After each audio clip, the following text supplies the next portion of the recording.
আগামীকালের দৈনিক রাশিফল নিয়ে বিস্তারিত আলোচনা করব ১২টি রাশির ভালো এবং মন্দ নিয়ে। এটা অতি পরিচিত প্রোগ্রাম। প্রত্যেকটা দিন আমি দৈনিক রাশিফল নিয়ে আলোচনা করি আপনাদের অ্যালার্ট করার জন্য। আগামীকাল ২ ফেব্রুয়ারি সোমবার, প্রতিপদ তিথি, অশ্লেষা নক্ষত্র, আয়ুষ্মান যোগ ও জন্মরাশি কর্কট। এবার ১২টি রাশিকে নিয়ে বিস্তারিত আলোচনা করব। কোন দিক থেকে ভালো, কোন দিক থেকে খারাপ সবটাই আলোচনার মাধ্যমে বোঝানোর চেষ্টা করব। তাই সঙ্গে থাকার অনুরোধ রইল। সঙ্গে থাকলে শেষ পর্যন্ত জানতে পারবেন আগামীকালের রাহুকাল সময়, শুভ সময় এবং লাকি নাম্বার বেশ কিছু জাতক জাতিকাদের কাজে আসবে। তাই সম্পূর্ণ দেখার অনুরোধ রইল। এছাড়াও আমি বিস্তারিত বোঝানোর চেষ্টা করব কোন দিক থেকে আপনাকে সতর্ক থাকতে হবে, কোন দিক থেকে আপনি ঝাঁপিয়ে পড়বেন, তাহলে আপনার জীবনে খুব দ্রুতগতিতে উন্নতি হতে পারে। সবটাই বোঝানোর চেষ্টা করব। সঙ্গে থাকলে সবকিছু বুঝতে পারবেন, জানতে পারবেন। তাই সঙ্গে থাকার অনুরোধ রইল। আলোচনা থাকবে, আলোচনা করব। তার আগে আমার সাথে কিভাবে যোগাযোগ করবেন সে বিষয়টা একটু বলে নিই। নমস্কার, জয় মা কামাখ্যা, জয় মা তারা। যারা ভীষণভাবে বিপদে আছেন, কি করবেন বুঝে উঠতে পারছেন না, বহু জায়গায় গিয়ে ঠিকঠাক আপনার কার্যসিদ্ধি করতে পারেননি, আর সেই জায়গায় আপনার অবিশ্বাসের কারণ আমি বলব একবার হলেও আমার সাথে সাক্ষাৎ করতে পারেন। আপনার একটা কথা মাথায় রাখতে হবে সবসময়ের জন্য, যেখানে সব দিক থেকে সাকসেস পাবেন সেখানেই যাবেন।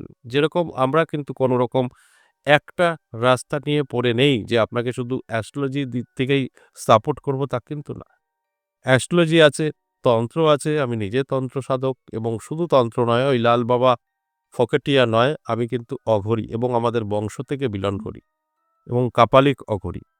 সেখানে একটা ব্যাপার আছে, যদি আপনার মনে হয় তন্ত্রের সেই দিক থেকে আপনার সাপোর্ট পাবেন। এছাড়াও রেইকি, আমি রেইকি ট্রেনার, আমি মাইন্ড ট্রেনার। কোনো গল্প না, বাস্তব আমার কাছে আসলে দেখতে পাবেন আমার সমস্ত সার্টিফিকেট আছে। তাই এত কথা বলার একটাই কারণ, এখন চতুর্দিকে সব রকম মানে দুদিনের সব অ্যাস্ট্রোলজার স্টোনের উপরে সব বিশ্বাসী স্টোন দিয়ে আপনাকে ভাগ্য বদলে দিচ্ছে। তাই সেখানে আপনারা সবাই দেখতে পাচ্ছেন স্টোন বাবা অ্যাস্ট্রোলজারদের পরিস্থিতিটা কোথায় যায়। তাই ওইভাবেই আপনারা দীর্ঘদিন ঠকে আসছেন। তাই আমার কাছে আসলে পরে আপনার যে ওষুধ সেটাই দেবো। অ্যালোপ্যাথি না হোমিওপ্যাথি না আয়ুর্বেদিক সেটাই দেবো। কিন্তু অন্যান্য জায়গায় গেলে তো তা হবে না।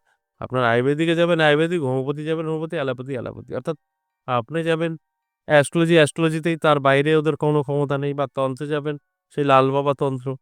আ তাছাড়া কোনো ক্ষমতা নেই এবং অন্যান্য দিক থেকে কোনো রকম সাপোর্ট পাবেন না। আমাদের কাছে কিন্তু যার যেটা প্রয়োজন সেই দিক থেকেই সাপোর্ট করা হয়। তাই আমি সবসময় বলি একবার হলেও আমার সঙ্গে সাক্ষাৎ করতে পারেন। সাক্ষাৎ করতে হলে কি করতে হবে? আপনাকে দুটো জায়গা বেছে নিতে হবে। একটা হচ্ছে আমার নিজের মন্দির ১০ মহাবিদ্যা কালীবাড়ি। এখানে পাবেন সপ্তাহে ৩ দিন সোমবার, মঙ্গলবার, বুধবার। আর পাবেন তারাপীঠ, শুরু এবং শেষ ইংরেজি মাসের। আর যদি মনে হয় আমি অনেক দূর থেকে দেখছি, আমার আসা সম্ভব নয়, সেক্ষেত্রে আমি বলব আপনি অনলাইনেও আমার সঙ্গে সাক্ষাৎ করতে পারেন। অনলাইন চেম্বার অবশ্যই আপনি বাড়িতে বসে আমার সঙ্গে সাক্ষাৎ করতে পারবেন। সেই অনলাইন চেম্বারের সময় আর বার হলো বৃহস্পতি, শুক্র, শনি। আর সময় ১১টা থেকে রাত ১০টা। তাই যদি মনে হয় আপনার প্রয়োজন আছে, আপনি আসতে পারবেন না, অনলাইনেও আপনি আমার সঙ্গে কনসাল্ট করাতে পারেন। যদি মনে হয় আপনি আসতে পারবেন, সেটা তো অবশ্যই ভালো। আপনি সরাসরি আমার সামনাসামনি বসে আপনার সম্পর্কে আলোচনা করে তার থেকে আপনি অবশ্যই মুক্তি পেতে পারেন, আপনার সমস্যা যত বড়ই থাক না কেন। এর জন্য আপনাকে অবশ্যই আমাদের স্ক্রিনে দেওয়া কলিং নাম্বার আছে 62 দিয়ে শুরু। ওই নাম্বারে কল করে, ফোন করে নামটা লিখে দেবেন এবং আমার সাথে কিভাবে সাক্ষাৎ করবেন বিস্তারিত জেনে নেবেন। কিন্তু আপনার কোনো তথ্য জানার চেষ্টা করবেন না, সে কিন্তু বলতে পারবে না। কারণ তার কাজটা হচ্ছে আপনার সাথে আমার কানেক্ট করে দেওয়া। এর বাইরে কিছু না। যারা ফোনটা রিসিভ করেন না তান্ত্রিক, না অ্যাস্ট্রোলজার। তাই তাদের কাছে আপনার সমস্যা বলা বেকার। তাদের কাছে এটা জানতে পারেন আমার সাথে কোথায় দেখা করবেন, কিভাবে আসবেন, আপনাকে সম্পূর্ণ গাইড করে নেবে। নাম লেখাতে হবে, এগুলোও বলে দেবে। তাই এই যোগাযোগটা আপনি করতে পারবেন। এবার আসুন আজকের আলোচনা। এটা দৈনিক রাশিফল। প্রত্যেকটা দিন আমি দৈনিক রাশিফল নিয়ে আলোচনা করি আপনাদের অ্যালার্ট করার জন্য, আপনাদের বোঝানোর জন্য যে আপনার আগামীকাল দিনটি কিন্তু ভালো। এই ভালো দিনটি ভালো কাজে ব্যবহার করতে হবে। আর আপনার আগামীকাল দিনটি খারাপ, এই খারাপ সময়টা আপনাকে নিজেকে গুটিয়ে রাখতে হবে। বাস এই দুটো দিক আপনি যদি কন্ট্রোল করতে পারেন, আপনি হ্যাপি। তাই মেষ রাশির জাতক জাতিকাদের বলব আগামীকাল খুব একটা ভালো যাবে না। নানাভাবে আপনি চাপের মুখে থাকবেন। অশান্তি, ঝুট-ঝামেলা এগুলো কিন্তু লেগে থাকবে। আর যে কারণে আপনাকে অবশ্যই বলব যে একটু সাবধান থাকুন। তাহলে কি হবে? আপনি এগুলোকে কন্ট্রোল করতে পারবেন। এরপর বৃষ রাশি। বৃষ রাশির জাতক-জাতিকাদের ক্ষেত্রে অত্যন্ত শুভ ফল দেবে। আপনার যদি বৃষ রাশি হয়ে থাকে তাহলে বলব অবশ্যই আপনি অ্যালার্ট থাকুন। আপনার কোনো খবর আসতে পারে, শুভ খবর। আটকে থাকা কাজ ক্লিয়ার হতে পারে এবং ভাগ্য উন্নতি হতে পারে। এটা পজিটিভ। তাই অ্যালার্ট থাকুন, চোখ কান খোলা রাখুন। মিথুন রাশির জাতক-জাতিকাদের কিন্তু প্রাপ্তিযোগ তৈরি হয়েছে। তাই হঠাৎ করেই ভাগ্য বদলে যেতে পারে। আপনার অ্যালার্ট থাকা প্রয়োজন। তবেই আপনি বুঝতে পারবেন আপনার কি করণীয়। কারণ আপনার অর্থপ্রাপ্তি যোগে ভাগ্য বদলাবে এটাই স্বাভাবিক। তাই ভাগ্যটা কোন দিক থেকে বদলাতে পারে সেই জায়গাগুলো কিন্তু আপনার অ্যালার্ট থাকলেই বুঝতে পারবেন। অ্যালার্ট না থাকলে সম্ভব না। আর আমার কাজই হচ্ছে আপনাদেরকে বোঝানো, অ্যালার্ট করা। এরপর কর্কট রাশি। কর্কট রাশির জাতক-জাতিকাদের কিন্তু একটু সাবধান থাকবেন। আপনার আত্মীয়স্বজন বা আপনার বন্ধু-বান্ধব দ্বারা ক্ষতির সম্ভাবনা। অর্থাৎ আপনার খুব কাছের লোক আপনার কিন্তু ক্ষতি করতে পারে। এর জন্য অ্যালার্ট থাকা প্রয়োজন। আপনি অ্যালার্ট থাকলে এটাকে আটকাতে পারবেন এবং আপনি নিজে সেফ থাকতে পারবেন। আর আমার কাজ আপনাদেরকে অ্যালার্ট করা। সিংহ রাশির জাতক-জাতিকাদের শুভ। হঠাৎ আপনার কোনো শুভ খবর আসতে পারে, আটকে থাকা কাজ ক্লিয়ার হতে পারে এবং সর্বকাজে আপনি সফলতা পেতে পারেন। এটা কিন্তু অত্যন্ত শুভ। আর সবসময় আমি একটা কথাই বলি যে শুভ সময় শুভ কাজে ব্যস্ত থাকতে হয়। সেখান থেকে বেনিফিট 100% পাওয়া যায়। এবং আ কন্যা রাশির জাতক-জাতিকাদের ক্ষেত্রে বলব একটু সাবধান থাকুন। আপনার জন্য আগামীকাল দিনটি শুভ নয়। আপনার ব্যবসা মন্দা যেতে পারে, আর্থিক দিক থেকে পিছিয়ে পড়তে পারেন। অর্থ সংকটও দেখা দিতে পারে আগামীকাল। আপনার দিনটি অবশ্যই শুভ নয়। এক কথায় বললে এখানে আপনাকে পরিশ্রম এবং চেষ্টার পর কিছু সফলতা পেতে পারেন। আর আপনি যদি অ্যালার্ট থাকেন তাহলে তো অবশ্যই এই যে শুভ নয় বললাম সেটা আপনি কাটাতে পারবেন। ঠিক তুলা রাশির ক্ষেত্রেও কিন্তু বলব একই।